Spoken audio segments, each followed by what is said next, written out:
అయితే బిగ్ బాస్లో మీరు ఒకసారి మాట్లాడుతూ నాగార్జున గారితోటి ఆడవాళ్ళ తల కిందేసి తొక్కుదును అదే నా ఇంట్లో ఆడవాళ్ళు అయితే అని సంథింగ్ కొన్ని మాట్లాడారు అప్పట్లో. బేసికల్లీ మీరు ఒక నెగిటివిటీ బాగా ఉంది అనేది కూడా సోషల్ మీడియాలో వస్తుంది. ఆ విషయంలో కూడా ఒక క్లారిటీ. మొన్న రిలీజ్ అయిన మీ సినిమా కూడా మంగపతి అనే క్యారెక్టర్ విషయంలో కూడా అది బాగా మీకు నచ్చింది. బట్ అది లేడీస్ యాక్సెప్ట్ చేయలేదు ఆ క్యారెక్టర్ని. జెంట్స్ చాలా వరకు మీకు మీ వైపు నిలబడితే లేడీస్ చాలామంది ఆ క్యారెక్టర్ మీద చాలా నెగిటివిటీతో ఉన్నారు. సో ఇదంతా కూడా అతని మనసులోంచి వచ్చింది అనేది కూడా వినిపిస్తుంది. ఈ విషయంలో ఒక క్లారిటీ. 100% ఎప్పుడు కూడా యాక్సెప్టెన్స్ ఉండదమ్మా. ఇక్కడ అభిప్రాయాలు మారుతూ ఉంటాయి. సిచ్యువేషన్ మారినప్పుడు ఆ మనిషిని మంచిగాను చూస్తారు, చెడుగాను చూస్తారు.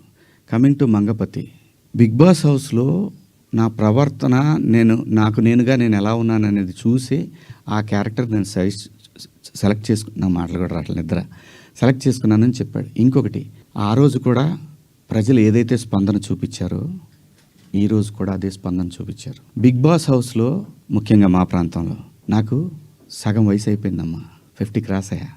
ఆ టైంలో మాకు ఊళ్ళల్లో ఎట్టుండేదంటే ఏందరూ మాట్లాడి గొంతు మీద కాలేసి తొక్కుతానా ఇలా మాట్లాడతారు. ఆడపిల్లలు అని కూడా తప్పు చేస్తే ఖచ్చితంగా అంటారమ్మా. అమ్మ నాన్న అంటారు, బాబాయిలు అంటారు, మేనమామలు అంటారు. ఎందుకంటారు అంటే ఆ బిడ్డకి ఎక్కడ ఏం నొప్పి తగులుతుందో అని అంటారు తప్ప